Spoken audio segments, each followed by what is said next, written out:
how to put together a marketing strategy. A lot of people get confused with marketing, and there are two sides of marketing: the database side and the creative side. So before going into the data or into statistics and all that, we have to go into the creative side. So probably you already have a business, you have a product, you have or a business idea, and you're already thinking, where should I put my advertisements? On Facebook, on Instagram, on TV, on radio. But do you really know what do you sell? So do you understand your offer? So we don't buy products. We buy emblems that talks about us. How do you create value? You create value by having three different benefits. One is the one that I already talked about, which is the functional value, which is like basically is everything that you see listed on a product.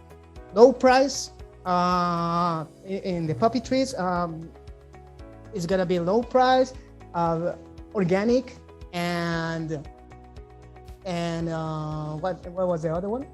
Organic, vegan, organic, cheap, and probably the one that is cheap is not gonna be like the best feature that you want to have. So it's more about function, the function of the product. So make a list of all the functional properties of your product.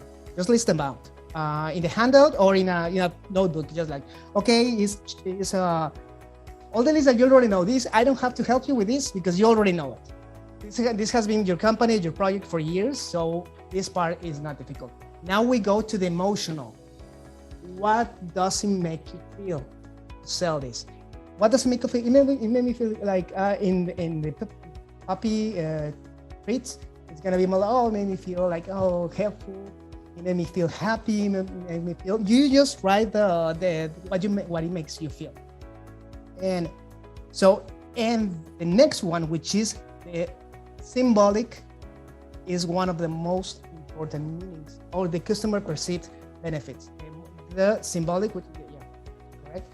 The symbolic. What is the symbolic? Is what actually that product means to you, but tells something about you to the other people. So, for example, everybody knows the phones that have an Apple.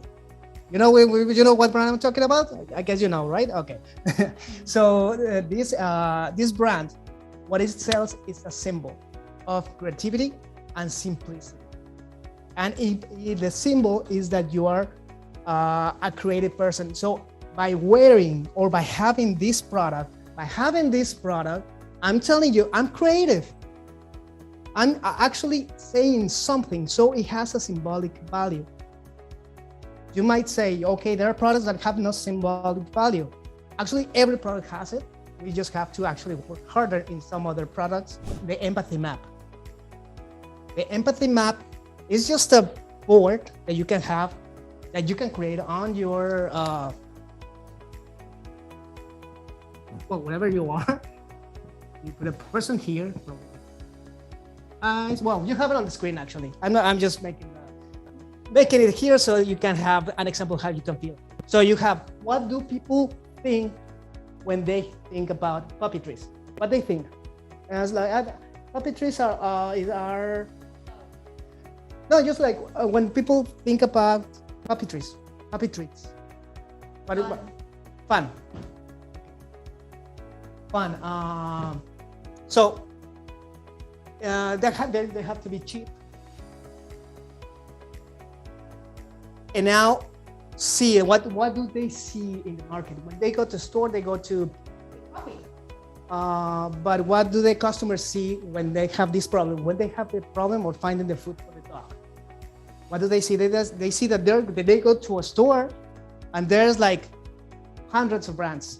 This one for small, for bigger, for one that I don't know. I have that problem when I go to the store, and that's why I only want to buy one brand, because I don't want to mess with all the options. So too many options.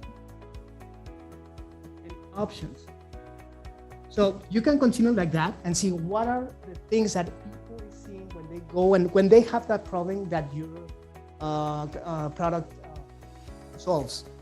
So when you have the list, you can have also, what do? They go to a pet store, and they go to but they also go to the dog park.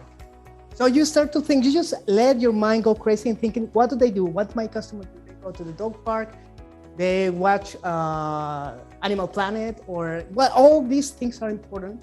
Or so not to create something in particular, but all these things are important because then it will help you go back to these notes and make a better marketing strategy. You have to ask yourself, what does your customer want? Don't ask them. Don't ask your customer, what do they want?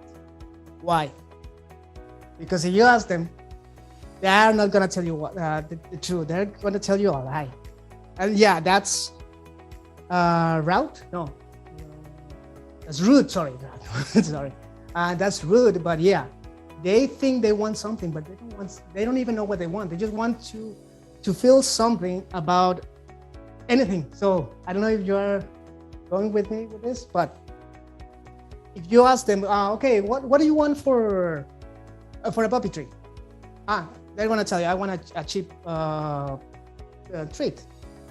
And but I'm not saying that they're gonna lie just because they lie.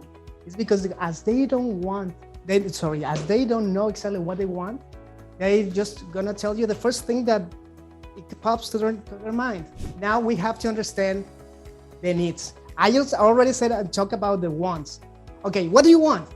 I just want a car because I need to drive home. Then you have to think, you don't want a car. You need this puppy. Oh my, that was a pun, not intended pun, because I was talking about puppy treat, but you want a car? Let's go back to the puppies, right? Let's go back to the puppies. Oh, what do you want? I just want food for my dog. Oh no, you don't want food for your dog. You need this brand, or you need to give something that your dog. So here is where the selling part starts. Understanding what they need, and if they don't know, you have to tell them. You need this. You need something that is healthy for the dog. You need this because what about if you need? I forgot this name of this thing inside the treats. Well, whatever. Protein. It has this protein. I don't know X name, and so this protein that will help your puppy don't get like cramps or something like that.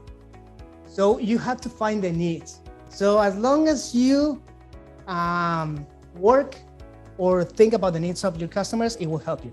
So in order to understand the needs of the customer, there's a tool, or there's a pyramid, which is called the pyramid of needs from Maslow. So it's not something new. I didn't invent it, so this is not mine. This is something that you can use it. So everything that you're gonna see today is different tools that I used on everyday basis. So now this pyramid of needs.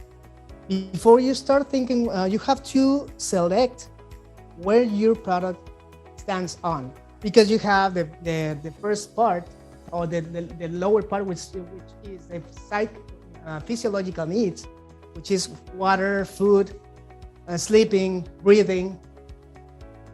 Why is it a pyramid? Because if you notice, the first step cannot be taken until the first one is fulfilled.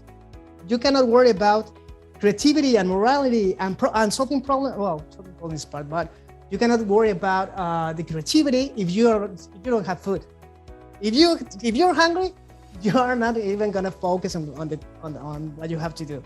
If you don't have water, well, so in order to fulfill all these needs, you will have to know where your product is. Something interesting on this table is that if you notice, the ones on the bottom are cheaper than the ones on top.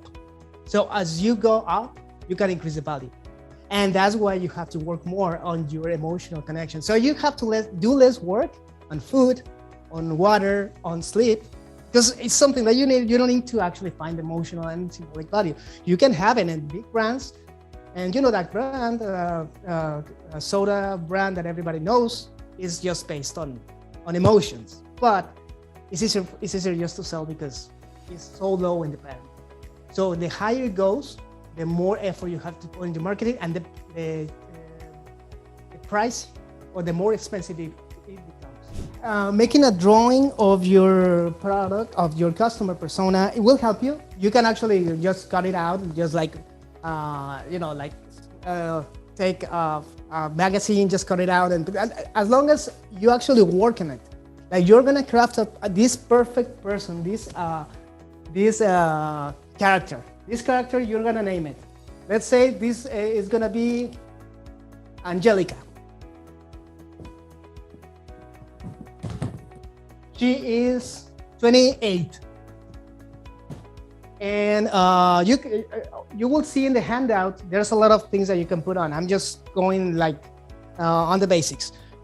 And she has, she's basically a dog mom. She's a mom. And you can go more specific. You can go as, she is single.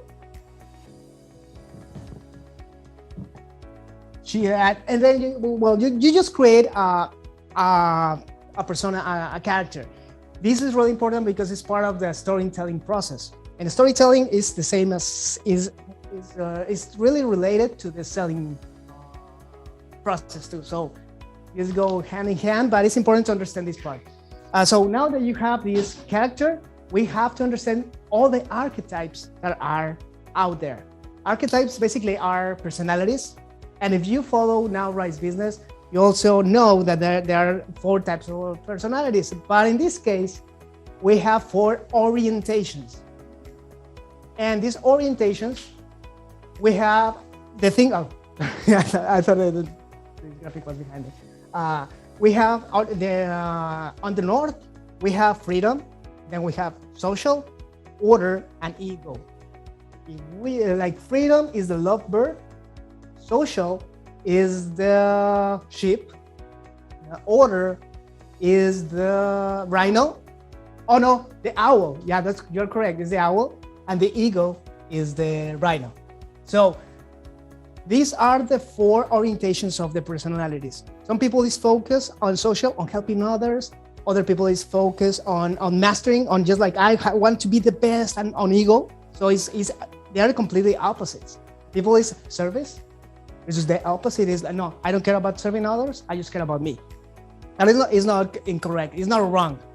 So don't feel like, oh, I'm a sheep. No, everybody needs from everybody. Nobody can be, because that's why we have all these orientations, because we're humans, and it's part of our nature, and it's part of the natural balance. So we have 12 different archetypes. These archetypes are also called the Jungian from Carl Jung. He is a psychologist or philosopher. I don't remember. I think it's a psychologist. And he has all these. So you can find that more information. We're just Googling or researching more for Carl Jung. But we need to select the channels where you're going to post. So we can go to the next one. The next slide. Okay. And you have to select your channels. Okay, where do I have to post this? I have this cool ad that I already worked on it, and I want to put it on all social media, on all the platforms that I can put them on. Okay, as long as you have a multi-million-dollar company, you can be on all the platforms at once, do it. But if not, select just one channel, at least to start, and select wisely. Select in a wise way. So to select your channel, you have to understand where these people are hanging out, or where they are. So this is a theory in the next slide that is called the uses and gratifications. It's a theory from communication sciences, but I use it just to know what are the channels that we can have. We have the uses and gratifications of media is self-esteem, something that it could make you feel a person. We have something to learn, the cognitive. We have the affective, where you're gonna have find relationships, friends, social interaction, just communication in general. And we have a place to go for tension release. Those are the uses and gratifications of media, which is the platforms, the social media platforms. In the next slide, we have like a it's like a map where do they fall. So for self-esteem, we all know that Instagram is the self-esteem king.